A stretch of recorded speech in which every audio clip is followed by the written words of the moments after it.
5টা জিনিস বিচারের মাঠে কথা বলবো আপনার পক্ষে।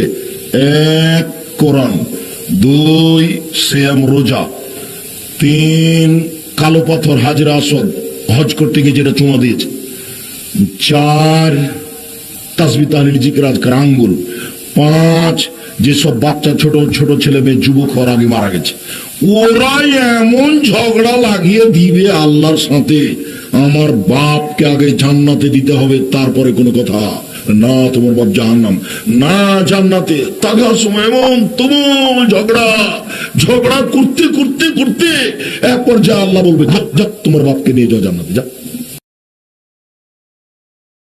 কি বুঝলেন? ঝগড়া করতে করতে করতে করতে ওই যে বাচ্চারা মানে অল্প বয়সে মারা গেছে অথবা মনে করেন যে জন্মের পর পরই মারা গেছে, তারা তাদের বাপের জন্য এমন ঝগড়া আল্লাহর সাথে করবে, এই ঝগড়া জীবনে কেউ কোনোদিন দেখেনি। এখানে খেয়াল করতে হবে, হে নারীরা, হে মুমিনা নারীরা, খেয়াল করুন, আপনারা 10 মাস 10 দিন গর্ভে রেখে তারপরে যে কষ্ট করলেন, বাচ্চা হওয়ার সময় যে আপনি প্রচন্ড যন্ত্রণা ভোগ করলেন, কিন্তু কিয়ামতের মাঠে ওই বাচ্চাগুলো কিন্তু আপনাকে বেহেশতে নিয়ে যাওয়ার জন্য মানে ঝগড়াঝাটি করবে না আল্লাহর সাথে। আপনি কি খেয়াল করছেন হুজুরের এই কথা শুনে?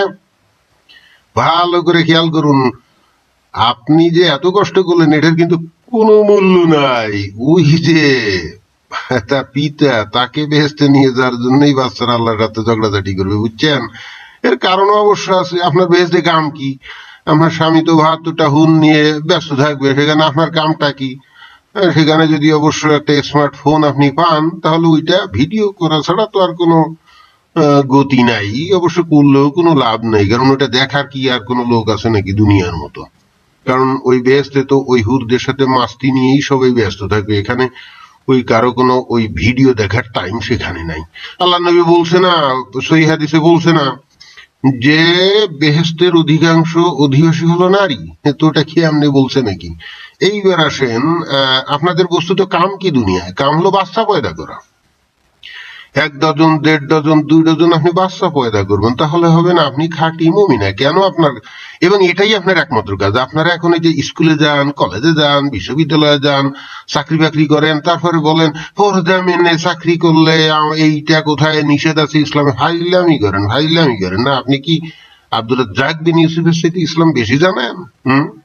আপনার কাম হচ্ছে প্রতি বছর বাচ্চা জন্মদান করা, যাতে করে তার মধ্যে 2-1টা বাচ্চা অ্যাক্সিডেন্টালি যাতে মারা যায়, কারণ অনেকগুলো হলে তো সেরকম ঘটতেই পারে, যাতে করে আপনার স্বামী বেহেশতে যায়। এটাই হলো আপনার কাম। এবং অধিকাংশ মানে এই ডজন ডজন বাচ্চা কেন আপনাকে জন্ম দিতে হবে? কারণ আপনাদের দিয়েই আমাদের নবী উম্মতের সংখ্যা বৃদ্ধি করবেন, যাতে শেষ বিচারের দিন আমাদের নবীর উম্মতের সংখ্যা সবচাইতে বেশি হয়। এটা আপনি জানেন না? এটা তো আপনি জানেন। তা আপনি জন্ম না দিলে, আপনি যদি 2টা নিয়ে আপনি জন্ম নিয়ন্ত্রণ করে যদি আপনি বসে থাকেন, তাহলে তো হবে না। জন্ম নিয়ন্ত্রণ তো কঠিন ভাবে হারাম। জন্ম দেওয়ার মালিক আল্লাহ, আপনি জন্ম নিয়ন্ত্রণ করে সেটা বন্ধ করতে চান, তাহলে আপনি কি আল্লাহর সাথে পাল্লা দেওয়া শুরু করলেন? আপনি কি এটা বুঝেন? আপনি এত বলবেন যে আমি এত বাচ্চা জন্ম দেবো, তাদের ভরণ পোষণ খাওয়া দাওয়া কেমন দেবো। আরে ভাই, জন্ম দেওয়ার মালিকও আল্লাহ, ওদের ভরণ পোষণের দায়িত্ব, তাদের রিজেকের মালিকও আল্লাহ। এখানে আপনি এসব নিয়ে চিন্তা করেন কেন? আর যদি বাস্তব জগতে আপনার কষ্ট মষ্ট হয়, আপনি আমাকে প্রশ্ন করবেন কেন? আপনার প্রশ্ন করা উচিত আমাদের নবীকে, যিনি বলেছেন যে তোমরা তলপেট প্রশস্ত যে নারী তাকে বিয়ে করো, কারণ তারা অধিক বাচ্চা জন্ম দিবে, তাই না?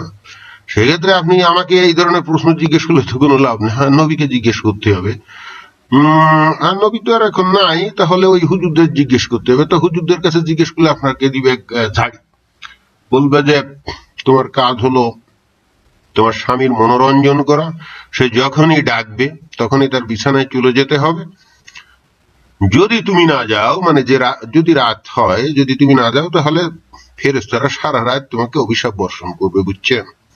সুতরাং হে নারীরা, আপনাদের দায়িত্ব ভালো করে বুঝে নিন আমাদের আব্দুর রাজ্জাক বিন ইউসুফের কাছ থেকে।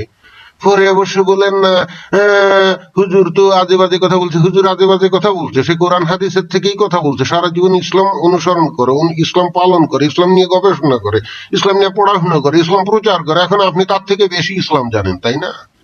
মস্কারি করেন, ইসলাম নিয়ে মস্কারি করেন আপনারা, ইসলামকে একটা ফানি, একটা কৌতুকের বস্তুতে পরিণত করে ফেলছেন। সুতরাং সাবধান মুমিনা নারীরা, যারা নাকি জন্ম নিয়ন্ত্রণ করবেন তাদের অবস্থা কিন্তু কাহিল।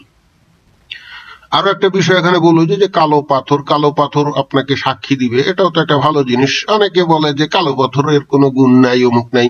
হযরত ওমর পর্যন্ত বলছে একটা হাদিসে যে কালো পাথরের কোনো গুণ নাই, এটা যদি নবী চুমু না দিত তাহলে আমি চুমু দিতাম না। আপনি চিন্তা করে দেখছেন যে হযরত ওমর কি ভয়ঙ্কর কথা বলছে, যে কালো পাথর মানুষের পাপ মোচন করে নিজেই কালো হয়ে গেছে, আল্লাহ নবী স্বয়ং সহিহ হাদিসে এটা বলেছেন। আর ওমর কিনা বলে যে হযরত মুহাম্মদ ভুল।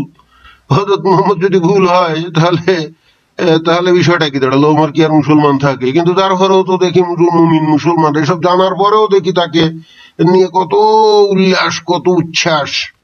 কারণ সামহাউ উনি তো ইসলামের পতন ঘটিয়েছিলেন, তা সে নিজের বলে হোক, বাহুবলে হোক, সামরিক বলে হোক, পলিটিক্যাল কারণে হোক, উনি তো এটা এস্টাবলিশ করেছিলেন, তাই না? অবশ্য নবীর দেখানো পথেই যে পুরা করছিল তা তো না, হয়তো আমাদের নবী আদর্শ গুরু হতে পারে, কিন্তু বাস্তবে উনি তো ওটাই মানে বাস্তবায়ন করেছিলেন, এবং সেই ক্ষেত্রে উনি নবীর অনেক বিধানকে উনি অস্বীকার করছিলেন, তাই না? করেন নাই? তো যাই হোক, যারা শুনলেন আশা করি বুঝে গেলেন।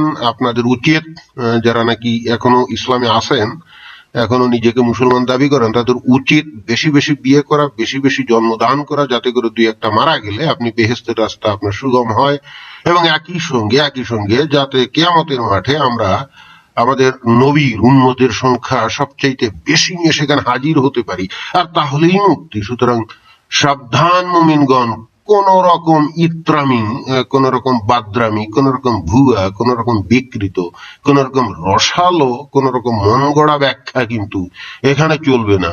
আপনি আব্দুর রাজ্জাক বিন ইউসুফের চাইতে ইসলাম বেশি জানেন না।